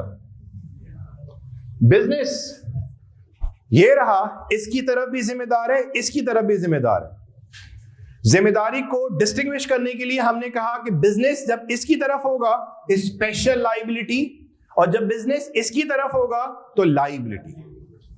ठीक, तो वो अमाउंट जिसकी अदायगी का वक्त पता है, ठीक, अमाउंट भी पता है, तो इसका मतलब ये कौन सी लायबिलिटी हुई? नॉर्मल लायबिलिटी, जब बिजनेस और सप्लायर की बात हो रही होगी। और जब आपको अमाउंट नहीं मालूम और टाइमिंग भी नहीं मालूम, तो इसका मतलब बिजनेस जिम्मेदार है किसकी तरफ? बोले ओनर की तरफ। आई होप सो आपको ये वाली बात समझ आई होगी। अब सुनिए, हाँ जी, सेपरेट एंटिटी कॉन्सेप्ट क्या है बात? कि बिजनेस जो है वो सेपरेट है किससे? बोलिए ओनर से। बिजनेस किससे सेपरेटेड है? ओनर से, यानी कि business is separated from its owner. Done. अच्छा जी, अब सुनिए, हमारे पास यहां पे नजर आ रहा है एक अकाउंटिंग इक्वेशन। इक्वेशन क्या है? Assets is equals to capital plus liabilities. अब जरा सुनिएगा, इधर सुनो बेटा। एग्जाम्पल, आपने कारोबार शुरू किया, आपने कारोबार शुरू किया और उसमें आप लेके आ गए मिसाल के तौर पे 10,000 रुपए। सही है जी? तो ये 10,000, सुनना बेटा, कारोबार में क्या आया? कैश। कैश कारोबार का क्या है? एसेट। तो कारोबार में एसेट्स कितने के मौजूद हैं? 10,000। तो एसेट्स इन द बिजनेस, यानी कि रिसोर्सेस इन द बिजनेस कितने हैं? 10,000 in the form of cash. Assets का मतलब है रिसोर्सेज जो बिजनेस में मौजूद हैं। ठीक, रिसोर्सेज इन द बिजनेस क्या कहलाएंगे? बोले एसेट्स। और जो रिसोर्सेज लगाए गए हैं बिजनेस में, ये दो अलग बातें हैं। रिसोर्सेज जो बिजनेस में मौजूद हैं, सही है जी, जो रिसोर्सेज बिजनेस में आए हैं, सही है जी, वो क्या है? बोलिए एसेट। और जो रिसोर्सेज बिजनेस में लगाए गए हैं उनको हम लोग क्या बोलेंगे? बोलिए कैपिटल बोलेंगे। यानी कि resources in the business is what? Asset. और resources supplied in the business by the owner, उसको हम किस नाम से पुकारेंगे? बोलिए किस नाम से पुकारेंगे? बोलिए कैपिटल के नाम से। The resources in the business will always be equal to resources supplied by the owner in the business. क्या ये वाली बात समझ आई? यानी कि जितने के एहसास है उतने की मलकियत, जितने की मलकियत उतने के इजाफे, हमेशा बराबर। सर अब हमने काम कारोबार करने के लिए 5,000 का कर्ज लिया। एक मिनट रुकना बेटा। 5,000 का कर्ज लिया, ये कितना हो गया? बोलिए 15,000। अब मुझे बताओ, कर्ज जो लिया, ठीक, वो कितने का लिया? 5000। तो रिसोर्सेज में इजाफा होगा या नहीं होगा? थे कितने रिसोर्सेज? 10। इजाफा कितने से हुआ? 5। रिसोर्सेज बढ़ के कितने हो गए? 15। रिसोर्सेज इन द बिजनेस कितने? 15। और इस 15 में ओनर ने अपनी जेब से कितना लगाया? 10। तो सर अभी आपने बोली थी बात की resources in the business will always be equal to resources supplied by the owner in the business, ठीक? लेकिन इन दिस सिचुएशन ये 15, वो क्या? 10। अब सुनिए, यहां पे मैं किस चीज का इजाफा करूंगा? बोलिए, कितने का इजाफा करूंगा? बोलिए, 5 का। ये कितना हो गया? बोलिए, 5000। इसमें मैंने 10 को किया प्लस, तो कितना आ गया? 15000। अब सुनो, मैं अगर यहां सामने आ जाऊं और सिर्फ ये शो करूं एसेट्स कितने? 15000। ये कुछ नहीं दिख रहा, तो मैं आपसे पूछूंगा एसेट्स कितने? बोले 15000। रिसोर्सेज बिजनेस में है कितने? बोले 15000। ये नहीं दिखा रहा काम, कैपिटल और लायबिलिटी वाला नहीं दिखा रहा। मैं आपसे पूछता हूं, आप बताओ ओनर ने कितना लगाया? ये नहीं दिख रहा भाई, ये नहीं दिख रहा। ये है एसेट्स, सही है जी? ओनर ने कितना लगाया? जब ये नहीं दिख रहा 10, जब ये 5 नहीं दिख रहा, तो मैं आपसे फिर पूछ रहा हूं, बेटा प्लीज बात को समझ देना। रिसोर्सेज कितने कारोबार में? 15000। मैं आपसे पूछता हूं ओनर ने कितने लगाए?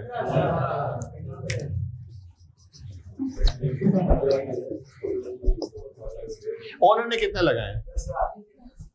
अरे भूतनी के 10,000 कहां से? ये तो 1 मिलियन है।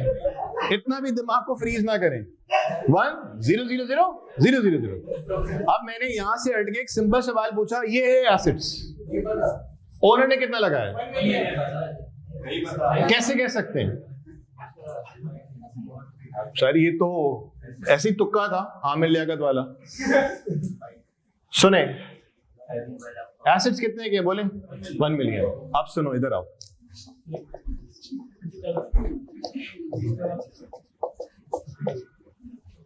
ओनर ने कितने लगाए हैं इसमें से?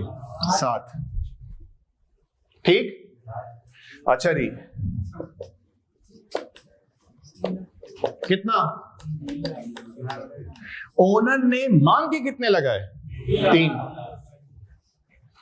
अब रिसोर्सेज कारोबार में है कितने के? सच बताना। 10 लाख के। ओनर ने अपनी जेब से कितने लगाए? 7 लाख, ठीक है जी? मांग के कितने लगाए? इसका मतलब इसके अंदर 2 जगहों से पैसा आता है, ओनर की तरफ से और एक मांग के कारोबार में जो लगाया जाता है, वो भी एसेट्स में मौजूद है, ठीक? अब आइएगा जरा इसको छोड़ के, सही है? ये ड्रामा किया था इस सवाल का जवाब लेने के लिए। मुझे बताइए ये कितने नजर आ रहे हैं? 15,000, ठीक? ओनर ने कितने लगाए हैं? नहीं पता। कितने लगाए हैं? 10, ठीक? तो बकिया 5 मांग के लगे। This is my point. यार प्लीज जरा बात को समझ लें, हम इक्वेशन रटना नहीं चाह रहे, हम जरा समझना चाह रहे हैं। अब मुझे बताएं, 15 है और 5 है, तो इस 15 में 5 कहां से आए हैं? मांग के लगाए, और 10 ओनर ने लगाए। क्या ये वाली बात समझ आई? इक्वेशन बनती क्या है? कैपिटल इज इक्वल्स टू, या assets is equals to capital plus liability, या ऑल्टरनेट क्या बन जाएगा? Capital is equals to asset minus liability. सही है? अब किसी भी तरह से इस इक्वेशन को जरा दिमाग में याद रखें। कल की क्लास में हम लोग का जो काम शुरू होना है उसमें डबल एंट्रीज, यानी कि डेबिट क्रेडिट, और कल का सेशन थोड़ा सा लंबा होगा जिसमें हम डबल एंट्रीज को बहुत जल्दी खींच लेंगे। स्किप कुछ नहीं करना है, थोड़ा सा पेस बस फास्ट होगा। यार वो सर ताहे थोड़ी देर में कम्युनिकेट कर देंगे। होपफुली ये बात बहुत सारे लोगों को चीजें रिकॉल भी हो गई होंगी, और जो लोग फर्स्ट टाइम कर रहे हैं अगर समझना चाहते हैं तो समझ भी आ गई होगी बात। ठीक है जी, इंशाल्लाह कल मिलते हैं। Bye bye.